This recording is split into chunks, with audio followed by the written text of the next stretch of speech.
Hi, and welcome to the I Teed Myself podcast. My name is Matthew Miniman, and this is episode 50. What can the back kitchen teach us about interface?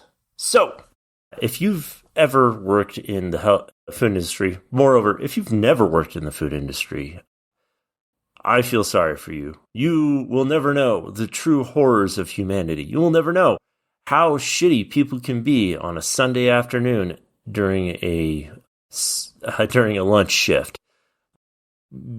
Doing food service is an interesting experience for a lot of reasons.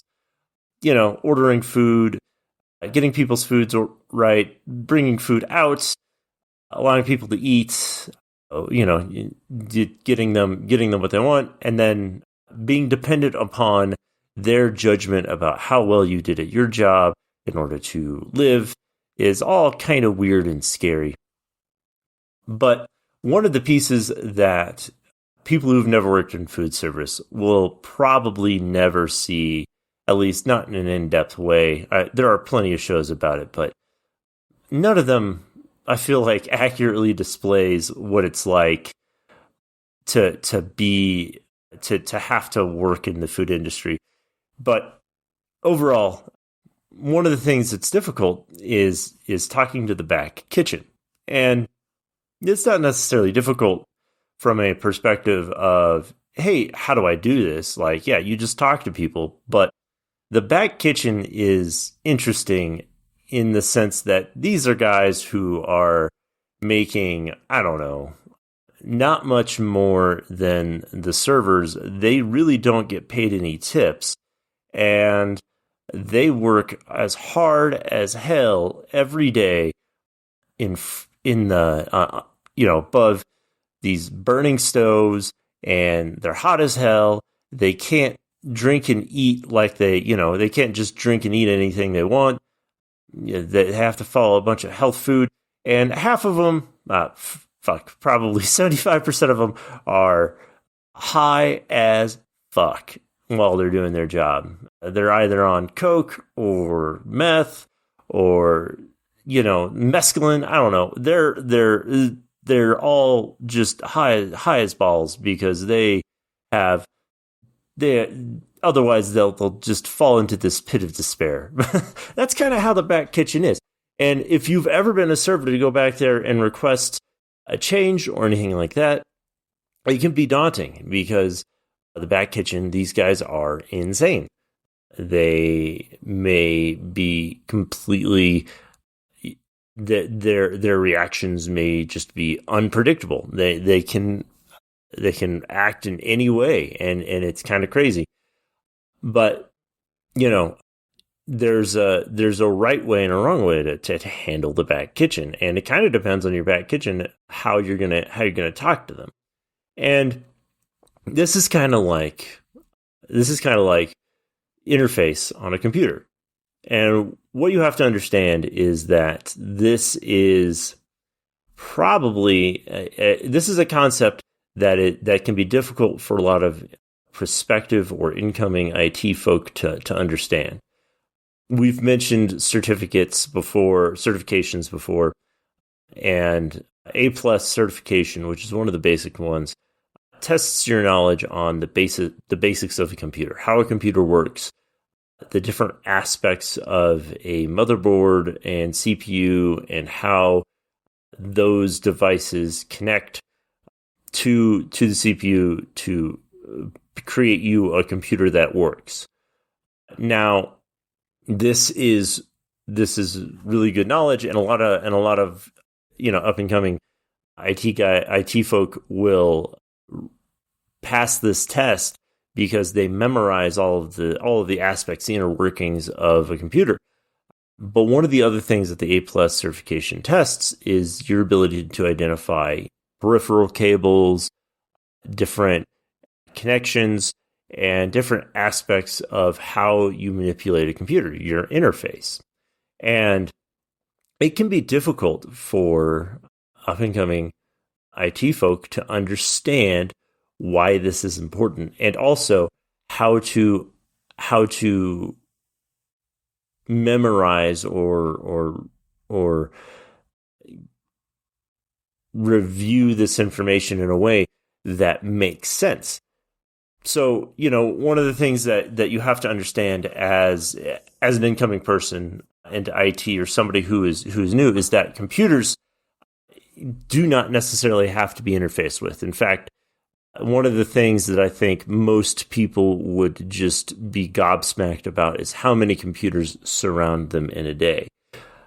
And in fact, your computer has computers in it. You don't just have a single computer running your computer. You've got several that do several different things all at the same time. Now, when I say computer, that definition can be twisted in a lot of ways and defined in a lot of different ways. But basically what we're talking about is an isolated system that could run by itself. So for instance, you have a hard drive.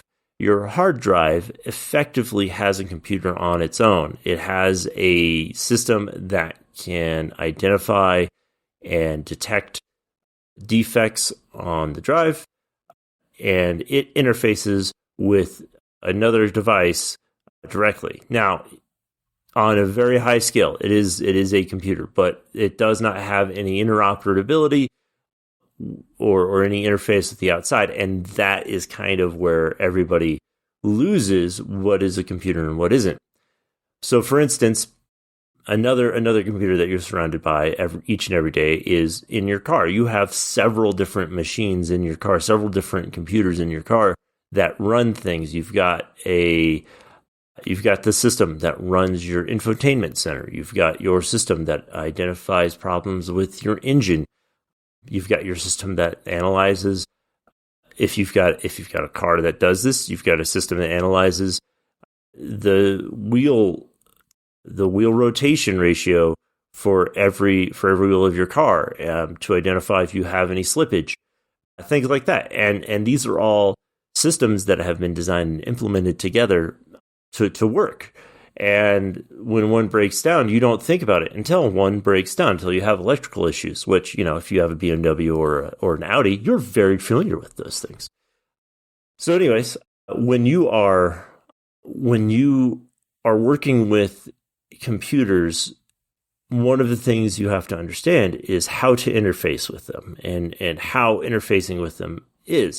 And if you've never had the experience of working in IT or working with engineering, you may never know how many computers or what it takes to get a computer in the back. Much like if you've never worked in the food industry, you have no fucking clue how it is to talk to the back kitchen.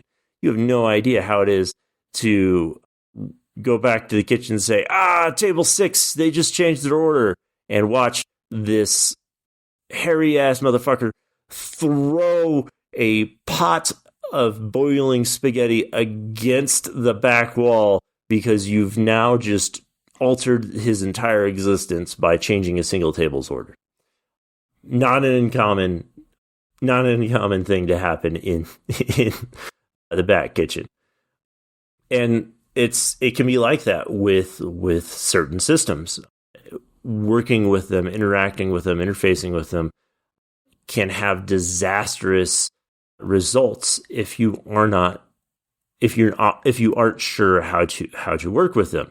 For instance, SCADA devices or industrial control devices communicate very specifically under very specific circumstances, and we call the way to interface to them a serial connection, because that's typically how you have to connect to them. You have to physically be there. You plug a cable in, that a 9-pin serial connection into this SCADA device, and then you terminal in.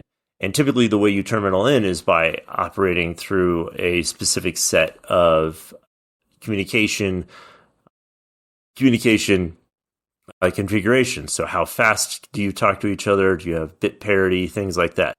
And if any of those settings are wrong or incorrect, you will just get a whole bunch of weird shit coming back from that guy, because he will not understand how the fuck you're talking. He will not understand anything you're fucking saying, and you will not understand anything he says to you.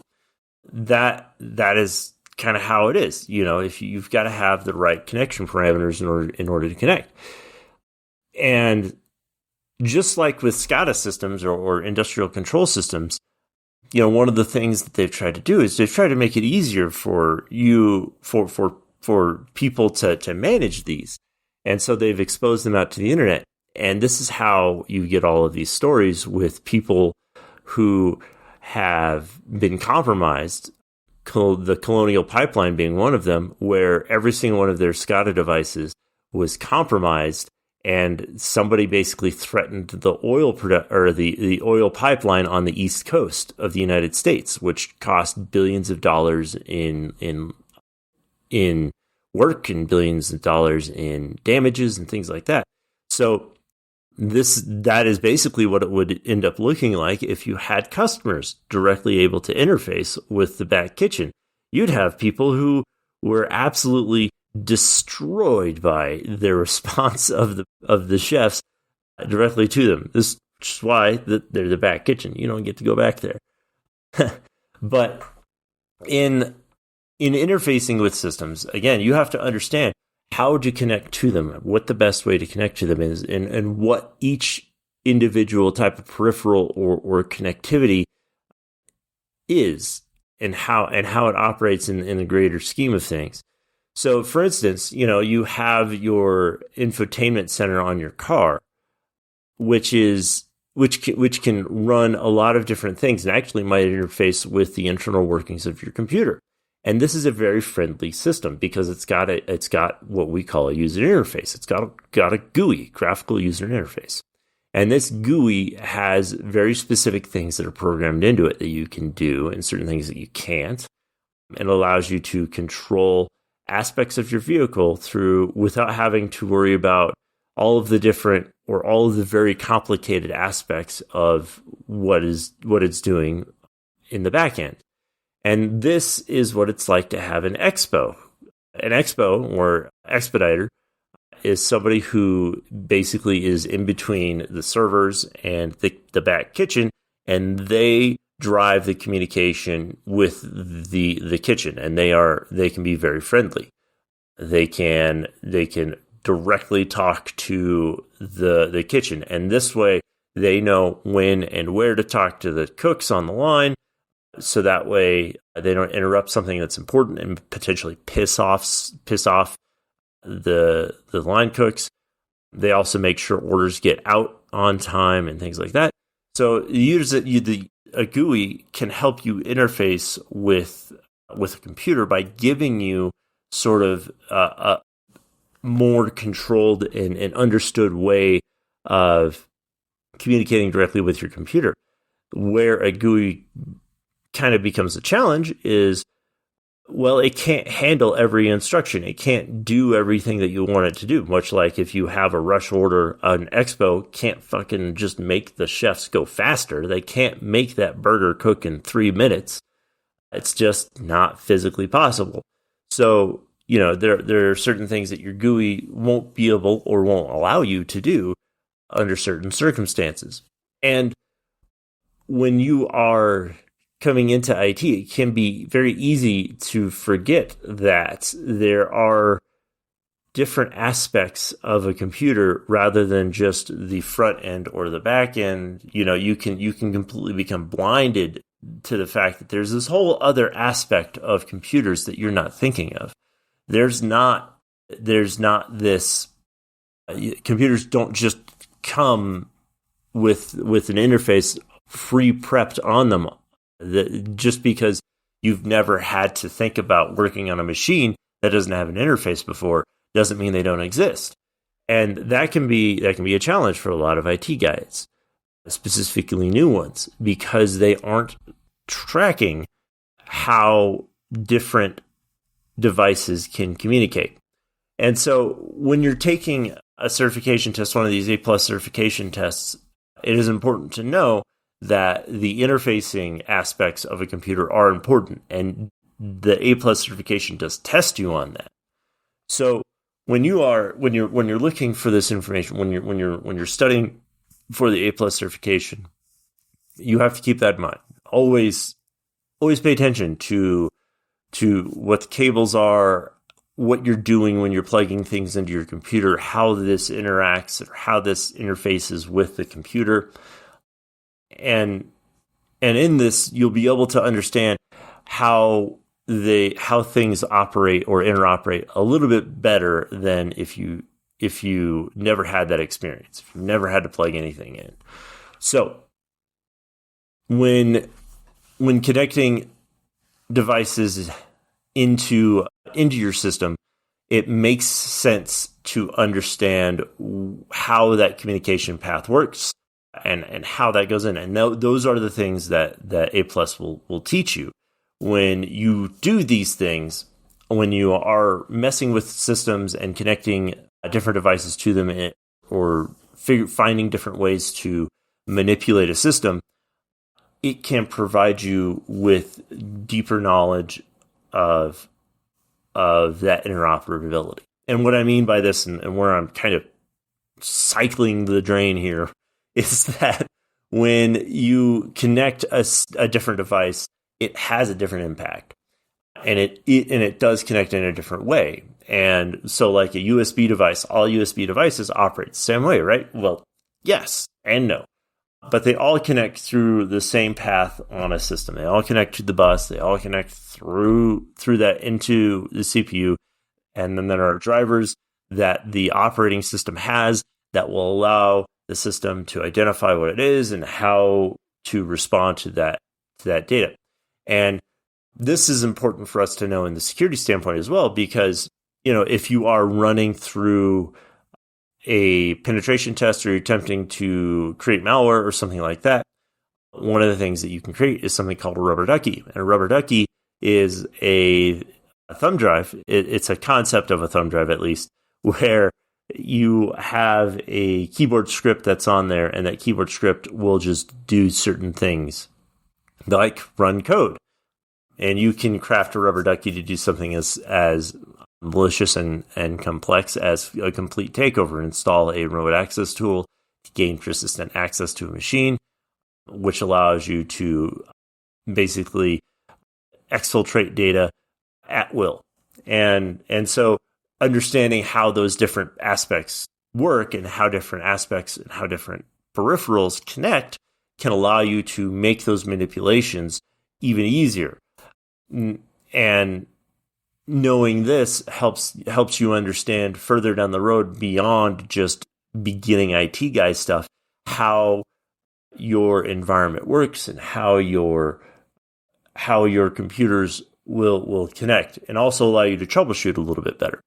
So, connecting a printer, like if you're going to go old school, super fucking old school, connecting a parallel printer is going to be vastly different than connecting a modern day printer or a network printer. Those are two vastly different things, and those connection paths mean different interfacing.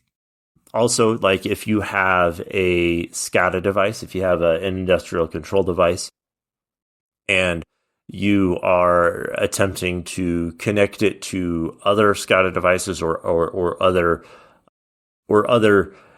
things that it's supposed to control, and you don't have the proper connection paths or the proper wiring diagram available to you, you might connect it wrong. So knowing these things and understanding how they connect will help you be able to determine these things beforehand, and really keep you out of the back kitchen where you're going to fuck up an order. All right, guys, I hope you have a great day.